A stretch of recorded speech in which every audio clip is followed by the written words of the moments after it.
Welcome back साथियों। भारत का भूगोल के अंतर्गत आज का अध्याय है भारत की भूगर्भिक संरचना। तो बिना किसी देरी के आइए शुरू करते हैं आज के टॉपिक को। भारत की भूगर्भिक संरचना की विविधता ने देश के उच्चावच तथा भौतिक लक्षणों की विविधता को जन्म दिया है। कि जो भारत की भूगर्भिक संरचना की विविधता है उसने देश की उच्चावच तथा जो देश के भौतिक लक्षण हैं उनको जन्म दिया है। देश के लगभग 10.6% क्षेत्र पर पर्वत, 10.6% क्षेत्र पर पर्वत, 18.5% क्षेत्र पर पहाड़ियां, 27.7% पर पहाड़ तथा 43.2% क्षेत्रफल पर मैदान विस्तृत हैं। कि कितने क्षेत्रफल पर कौन सी चीजें विस्तृत हैं यह बताया गया है यहाँ पर। स्तर शैलक्रम, विवर्तनिक टेक्टोनिक इतिहास, प्रक्रमों तथा उच्चावच के स्वरूपों के आधार पर भारत को चार प्रमुख भौतिक प्रदेशों में विभक्त किया जा सकता है। कि जो भारत के उच्चावच हैं इनके स्वरूपों के अनुसार भारत को चार प्रमुख भौतिक प्रदेशों में बांटा जा सकता है। यथा ये हैं उत्तर का पर्वतीय क्षेत्र, प्रायद्वीपीय पठार, उत्तर भारत का विशाल मैदान, तटवर्तीय मैदान एवं द्वीपीय भाग। कि जो उत्तर का पर्वतीय क्षेत्र है जिसमें हिमालय सम्मिलित है, ये यहां से लेकर यहां नामचा बरवा तक। प्रायद्वीपीय पठार, पेनिनसुलर इंडिया। उत्तर भारत का विशाल मैदान जो गंगा यमुना तथा हिमालयी नदियों द्वारा निर्मित किया गया है। तटवर्ती मैदान एवं द्वीपीय भाग जो पश्चिमी तटीय मैदान है, पूर्वी तटीय मैदान है एवं द्वीपीय भाग सम्मिलित है। आइए जानते हैं इनको विस्तृत में। उत्तर का पर्वतीय क्षेत्र, द नदर्न माउंटेन रीजन। उच्च धरातल, हिमाच्छादित चोटियां, गहरा व कटा फटा धरातल, पूर्वगामी जल प्रवाह, पेचीदा भूगर्भिक संरचना और उपोष्ण अक्षांशों में मिलने वाली शीतोष्ण सघन वनस्पति आदि विशेषताएं भारत के इस पर्वतीय भाग को अन्य धरातलीय भूभागों से अलग करती हैं। कि जो पर्वतीय क्षेत्र है इसमें बर्फ से ढकी हुई चोटियां, गहरा व कटा फटा धरातल, पेचीदा भूगर्भीय संरचना और जो इसका विस्तार है वह उपोष्ण अक्षांशों में है। शीतोष्ण सघन वनस्पतियां इस पर्वतीय क्षेत्र का उदाहरण है। अर्थात इन पर्वतीय क्षेत्र में देखने को मिलती हैं। भारत की यह पर्वतमाला सिंधु नदी के मोड़ से प्रारंभ होकर, कहां से प्रारंभ हो रही है? सिंधु नदी के मोड़ से ब्रह्मपुत्र नदी के मोड़ तक फैली है। कि जो पर्वतीय क्षेत्र है यह सिंधु नदी के मोड़ से लेकर ब्रह्मपुत्र नदी के मोड़ तक फैला हुआ है। पूर्व से पश्चिम दिशा में इसकी लंबाई लगभग 2500 किलोमीटर, अगर चौड़ाई को देखें तो यह 160 से 400 किलोमीटर के बीच पाई जाती है। यहां से प्रश्न बन जाता है स्टेटमेंट में यह फैलाव 22 देशांतर और औसत ऊंचाई है 6000 मीटर है। एशिया महाद्वीप में 6500 मीटर से अधिक चोटियां 94 हैं। ये ऐसी चोटियां जिनकी ऊंचाई 6500 मीटर है, ऐसी 94 चोटियां हैं, जिनमें 92 चोटियां इसी पर्वतीय प्रदेश में स्थित हैं। यह पर्वतमाला भारत के 5 लाख वर्ग किलोमीटर क्षेत्र में विस्तृत है। इनका विस्तार 5 लाख वर्ग किलोमीटर क्षेत्र में है।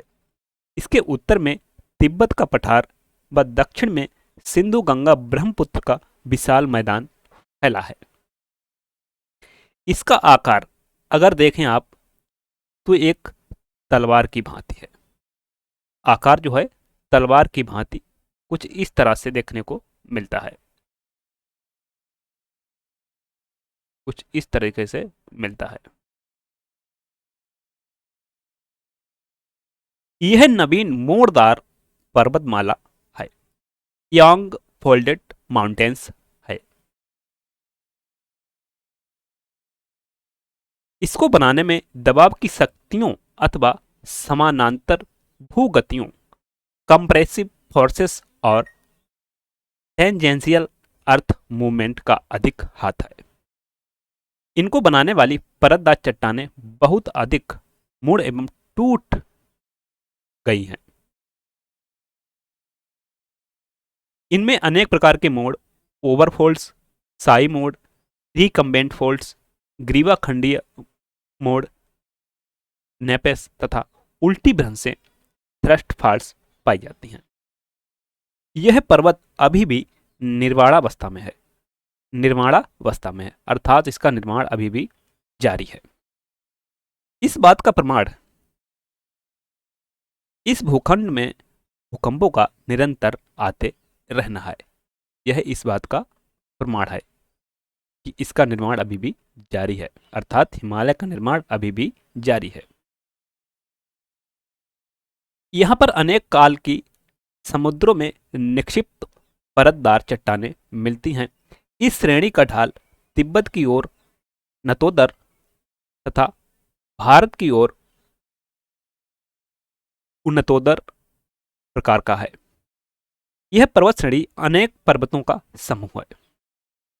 यह जो पर्वत श्रेणी है अनेक पर्वतों का समूह है। मुख्य श्रेणी को हिमालय श्रेणी के नाम से जाना जाता है। इस हिमालय के उत्तरी पश्चिमी भाग में काराकोरम, कैलाश, लद्दाख, जास्कर श्रेणियां मिलती हैं। अब यहां से एक प्रश्न बनता है, निम्नलिखित पर्वत श्रेणियों का उत्तर से दक्षिण सही क्रम है। तो सबसे पहले काराकोरम, फिर कैलाश, फिर लद्दाख, फिर जास्कर। आपको याद करना है के एल जे। अगर ऑप्शन में कैलाश ना दिया हो तो KLJ। जबकि दक्षिण में नागा, पटकोई, मणिपुर व अराकान श्रेणियां मिलती हैं। उत्तर के पर्वतीय क्षेत्र को 4 प्रमुख समानांतर पर्वत श्रेणियों में विभक्त किया जा सकता है। यथा ट्रांस हिमालय क्षेत्र, ट्रांस अर्थात बृहद हिमालय क्षेत्र। ट्रांस हिमालय मूलतः एशिया प्लेट का एक खंड है। इसे तिब्बती हिमालय या टेथित हिमालय की संज्ञा प्रदान की गई है। अब जो समूची श्रेणी है वनस्पति विहीन है, अर्थात इसकी ऊंचाई इतनी है कि यहां पर यह श्रेणी जो है वर्ष भर बर्फ से ढकी रहती है और यहां पर वनस्पति का अभाव रहता है। इसके अंतर्गत काराकोरम, कैलाश, जास्कर एवं लद्दाख आदि पर्वत श्रेणियां आती हैं, जिनका निर्माण हिमालय से भी पहले हो चुका था।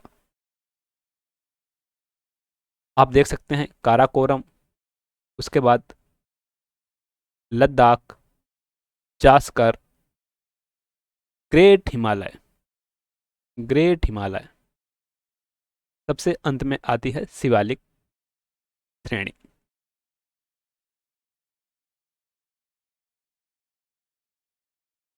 ये मुख्यतः पश्चिमी हिमालयी क्षेत्र में मिलते हैं। भारत की सबसे ऊंची चोटी K2 या गार्डविन ऑस्टिन 8,611 मीटर है। अभी इस चोटी की आपको ऊंचाई याद रखनी है, 8,611 मीटर, जो काराकोरम श्रेणी की सर्वोच्च चोटी है। यूपीपीसीएस में मिलान वाले प्रश्न देखने को मिल जाते हैं, जिसमें एक तरफ चोटी का नाम दिया रहता है, एक तरफ उनकी ऊंचाई दी रहती है, तो आपको इसको याद रखना है। सियाचिन 72 किलोमीटर, बियाफो 63 किलोमीटर, बाल्टोरा 62 किलोमीटर तथा हिस्पर 61 किलोमीटर, ये चारों काराकोरम श्रेणी के सबसे बड़े हिमखंड ग्लेशियर हैं। अर्थात ये जो नाम दिए गए हैं हिमखंडों के, यह काराकोरम श्रेणी में मिलते हैं। विश्व की सबसे बड़ी ढाल वाली चोटी राकापोसी लद्दाख पर्वत श्रृंखला का सर्वोच्च शिखर यहीं स्थित है। पश्चिम में यह श्रेणी पामेर की गांठ से मिल जाती है, जबकि दक्षिण पूर्व में यह कैलाश श्रेणी के रूप में विस्तृत है। काराकोरम के दक्षिण में लद्दाख श्रेणी सिंधु नदी तथा इसकी सहायक श्योक के मध्य जल विभाजक का कार्य करती है।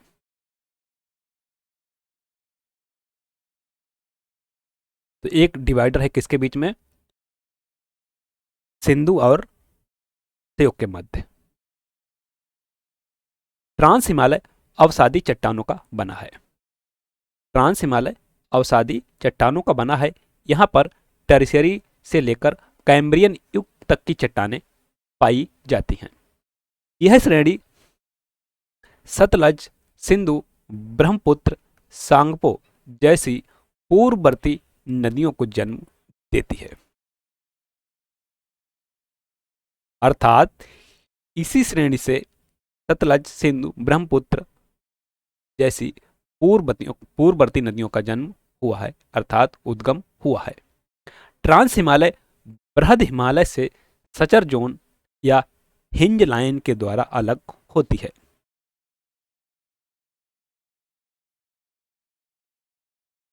बृहद हिमालय, ग्रेटर हिमालय, इसे हिमाद्री या सर्वोच्च हिमालय की भी संज्ञा प्रदान की गई है। यह हिमालय की सर्वोच्च तथा सबसे ऊपरी श्रेणी है, जिसका आंतरिक भाग आर्कियन शैलों, ग्रेनाइट नीस तथा शिष्ट चट्टानें तथा सिरे एवं पार्श्व भागों में कायांतरित अवसादी शैलों से निर्मित है। इस श्रेणी की औसत ऊंचाई की अगर बात करें तो वह 6,100 मीटर, लंबाई 2,500 किलोमीटर और चौड़ाई 25 किलोमीटर है। दूसरे शब्दों में यह पश्चिम में नंगा पर्वत से पूर्व में नामचा बरवा पर्वत तक एक चाप की भांति पर्वतीय दीवार के रूप में फैली है। मध्य भाग, जो प्रमुखतः नेपाल में विस्तृत है, सबसे ऊंचा भाग है। अर्थात नेपाल में ही एवरेस्ट चोटी मिलती है, जिसकी ऊंचाई 8,848 मीटर है। इस पर्वत की सबसे ऊंची चोटी माउंट एवरेस्ट, कंचनजंगा, धौलागिरी, अन्नपूर्णा, मकालू, नंदा देवी, त्रिशूल, बद्रीनाथ, नीलकंठ, केदारनाथ है। एवरेस्ट चोटी को सबसे पहले तिब्बती भाषा में चोमोलुंगमा कहते थे, जिसका अर्थ है पर्वतों की रानी। इस पर्वत श्रेणी का ढाल काफी तेज है। यह हिमनदियां कश्मीर में 2,440 मीटर की ऊंचाई तक तथा मध्य व पूर्व भाग में 3,960 मीटर तक की ऊंचाई तक पाई जाती है। इन हिमनदियों ने हिमालय की घोर कटान की है, कि जो हिमनदियां हैं इन्होंने हिमालय का बहुत कटान किया है। अधिकांश हिमनदों की लंबाई 3 से 5 किलोमीटर तक है, लेकिन अनेक बड़े बड़े हिमनद भी पाए जाते हैं। कुमाऊं हिमालय में मिलाम और गंगोत्री हिमनद और सिक्किम में जेमू हिमनदों की लंबाई 20 किलोमीटर से अधिक है।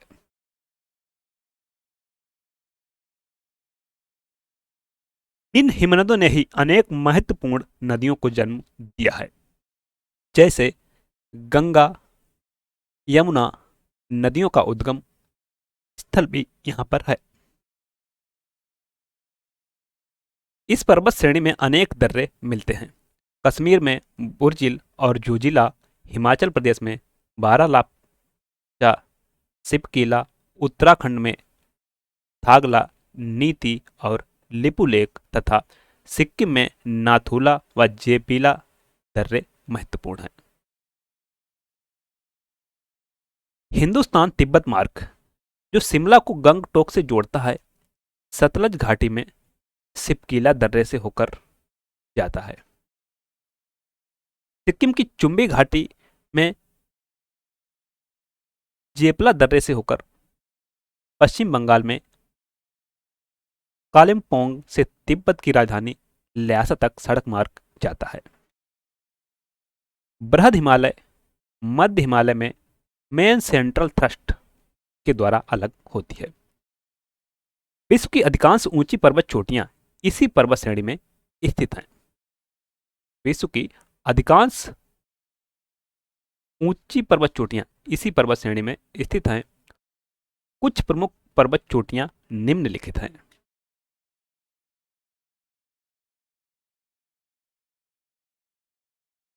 लघु या मध्य हिमालय, यह श्रेणी महान हिमालय के दक्षिण तथा शिवालिक हिमालय के उत्तर में उसके समानांतर फैली है।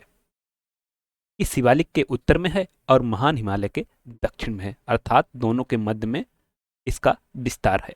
लघु हिमालय का यह 80 से 100 किलोमीटर चौड़ी है।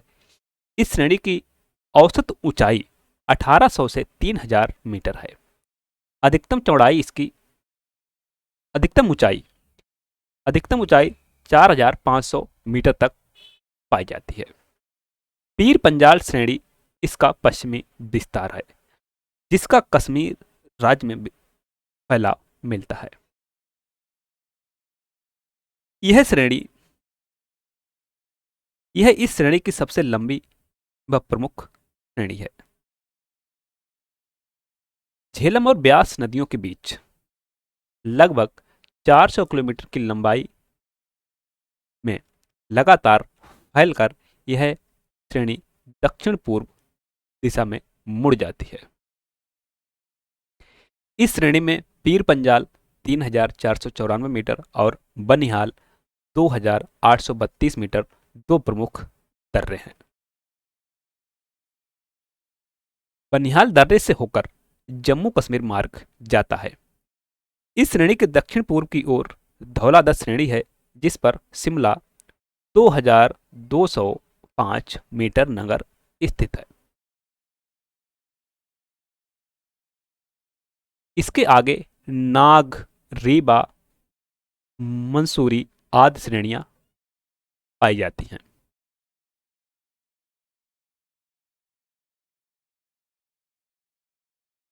इन श्रेणियों पर चकरौता, मसूरी, नैनीताल, रानीखेत, अल्मोड़ा, दार्जिलिंग एवं डलहौजी नगर स्थित हैं, जिनकी ऊंचाई 1500 से 2000 मीटर के बीच पाई जाती है।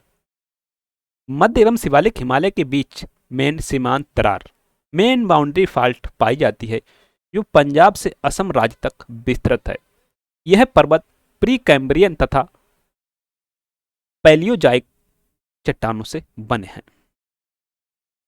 इसी श्रेणी में स्लेट, चूना पत्थर, क्वार्टज और अन्य चट्टानों की अधिकता पाई जाती है। इस श्रेणी के दक्षिण की ओर ढाल तेज है, कि ये जो श्रेणी है इसके ढाल दक्षिण की ओर तेज हैं, जबकि उत्तर की ओर मंद ढाल हैं और घने वनों से ढके हैं। यहाँ पर कोणधारी वन मिलते हैं। अब जो क्षेत्र शीतोष्ण होते हैं वहां पर कोणधारी वन देखने को, कुछ पेड़ ऐसे होते हैं, नोक सी होती है उनमें, और नीचे जो मेन शाखा होती है इस तरीके से रहता है, तथा ढालों पर छोटे छोटे घास के मैदान पाए जाते हैं, जिन्हें कश्मीर में, जो घास के मैदान हैं कश्मीर में, मर्ग, गुलमर्ग, सोनमर्ग, टनमर्ग, जो घास के मैदान हैं कश्मीर में गुलमर्ग, सोनमर्ग, टनमर्ग, और उत्तरांचल में इन्हें बुग्याल एवं पयार के नाम से जाना जाता है। मध्य और महान हिमालय के बीच दो खुली घाटियां पाई जाती हैं। पश्चिम में कश्मीर की घाटी, पश्चिम में कश्मीर की घाटी पीर पंजाल व महान हिमालय के मध्य फैली है। कश्मीर की घाटी किसके मध्य है? पीर पंजाल एवं महान हिमालय के मध्य। इसका क्षेत्रफल 4,900 वर्ग किलोमीटर है। यह 1,700 मीटर की ऊंचाई पर 150 किलोमीटर लंबी व 89 किलोमीटर की चौड़ाई में फैली है। पूर्व में काठमांडू घाटी है जो नेपाल देश में स्थित है। यह समुद्र धरातल से 1500 मीटर की ऊंचाई पर है तथा 25 वर्ग किलोमीटर क्षेत्र में फैली है। इन श्रेणियों की अन्य घाटियों में हिमाचल प्रदेश की कांगड़ा, कुल्लू घाटियां महत्वपूर्ण हैं। कांगड़ा घाटी का विस्तार धौलाधार श्रेणी के निचले भागों से लेकर ब्यास नदी के दक्षिणी भाग तक है। यह नमन घाटी है।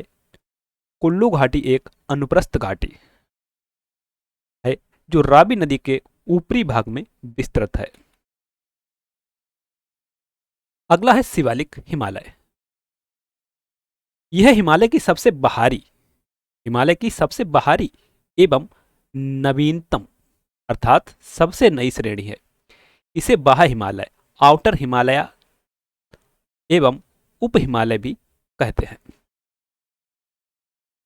यह पंजाब में पोतवार बेसिन के दक्षिण से आरंभ होकर पूर्व की ओर कोसी नदी तक अर्थात 87 डिग्री पूर्वी देशांतर तक फैली है। इसके आगे यह मध्य हिमालय के साथ असंबद्ध हो गई है अर्थात मध्य हिमालय से जुड़ गई है। पूर्व में अरुणाचल प्रदेश तक भी यह मिलती है। यह 15 से 30 किलोमीटर चौड़ी है। इसकी चौड़ाई 15 से 30 किलोमीटर है। हिमाचल प्रदेश व पंजाब में इसकी चौड़ाई 50 किलोमीटर है, जबकि अरुणाचल प्रदेश में इसकी चौड़ाई केवल 15 किलोमीटर रह जाती है। इसकी औसत ऊंचाई 900 से 1200 मीटर के बीच पाई जाती है, अर्थात इसकी ऊंचाई जो है सबसे कम है अन्य श्रेणियों की तुलना में।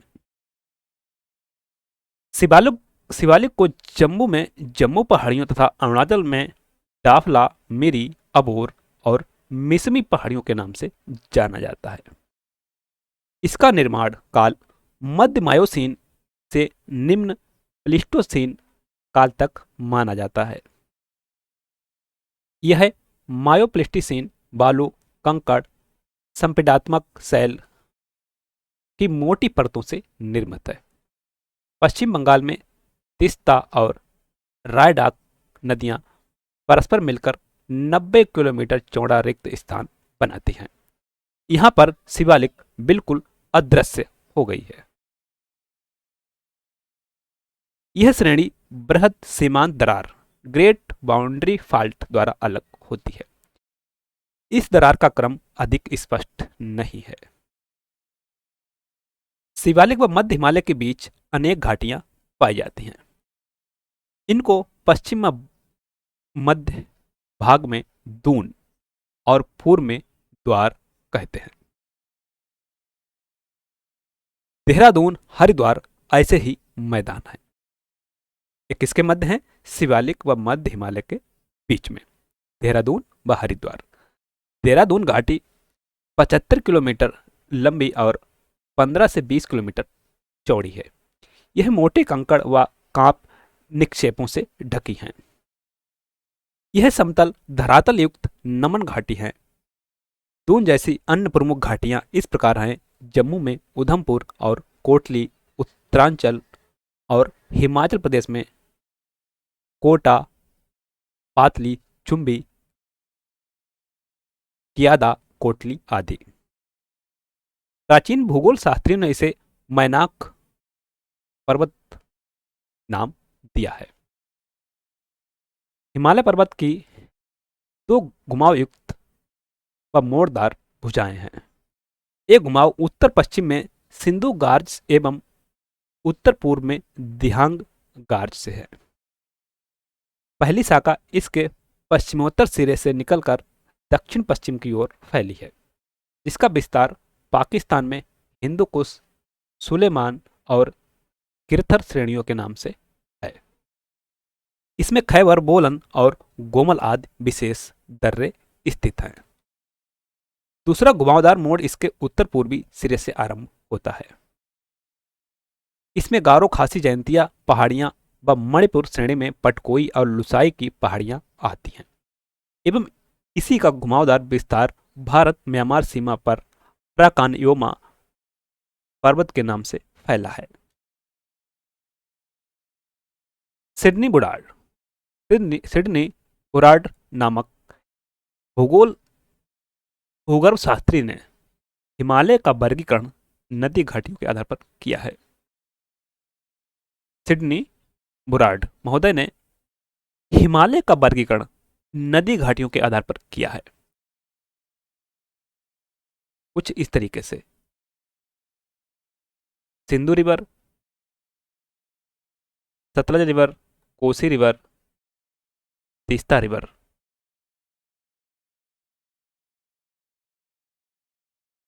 इन्होंने हिमालय की पश्चिमी सीमा सिंधु नदी तथा पूर्वी सीमा ब्रह्मपुत्र नदी तक निर्धारित की है।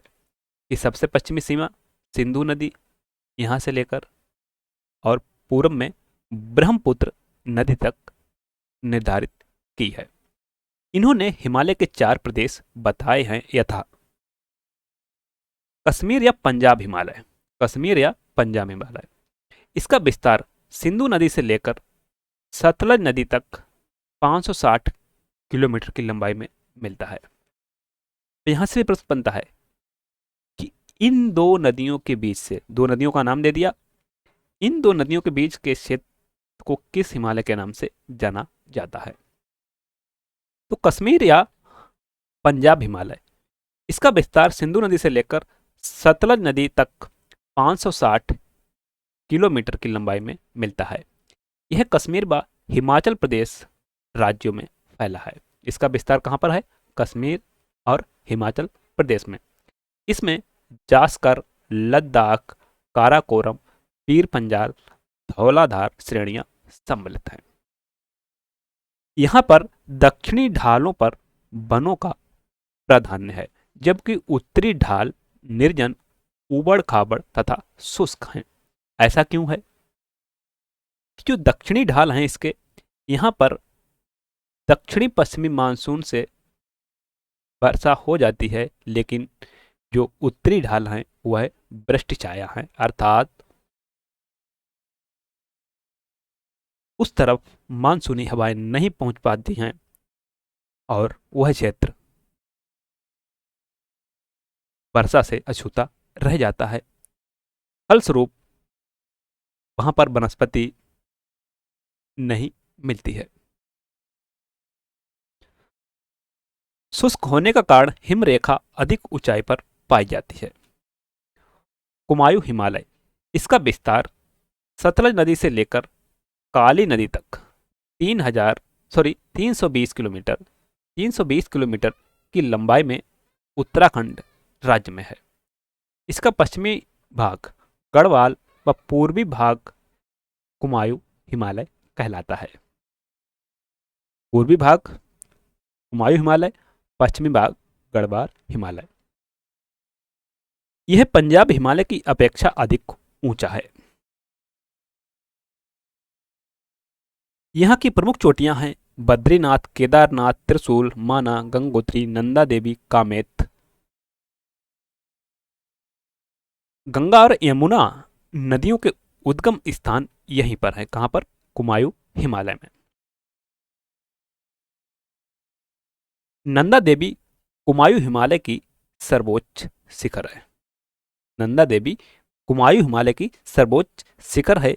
दोनों घाटियां शिवालिक व मध्य हिमालय के बीच स्थित हैं। दोनों घाटियां शिवालिक व मध्य हिमालय के बीच स्थित हैं। नैनीताल के निकट नैनीताल, भूमिताल तथा सात ताल झीलें स्थित हैं।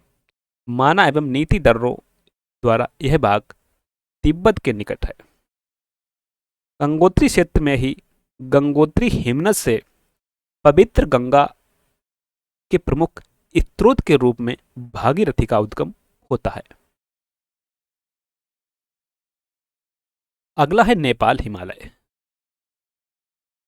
इसका विस्तार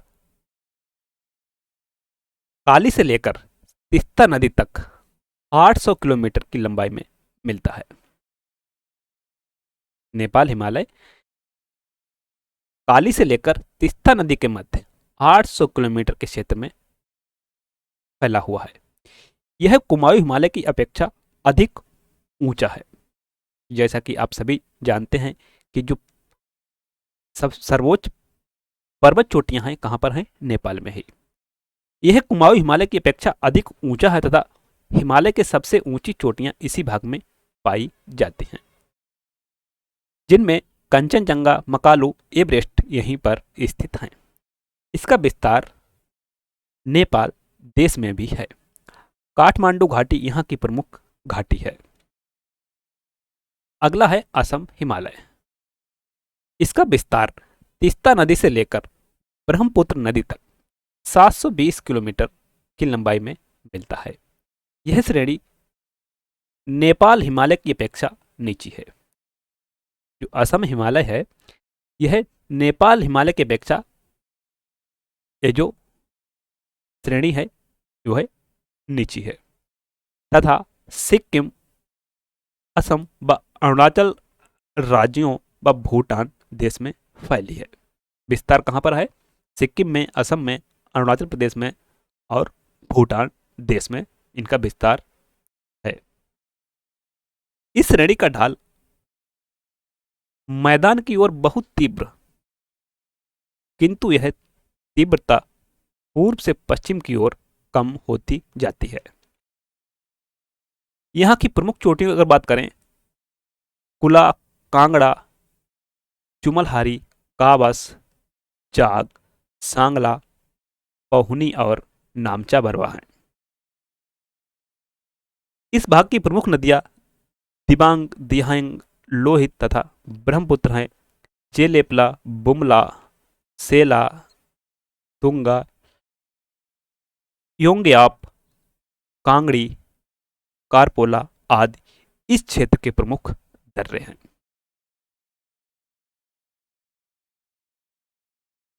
थैंक्स, मिलते हैं नेक्स्ट वीडियो में इसी को जारी करते हुए। तब तक के लिए नमस्कार।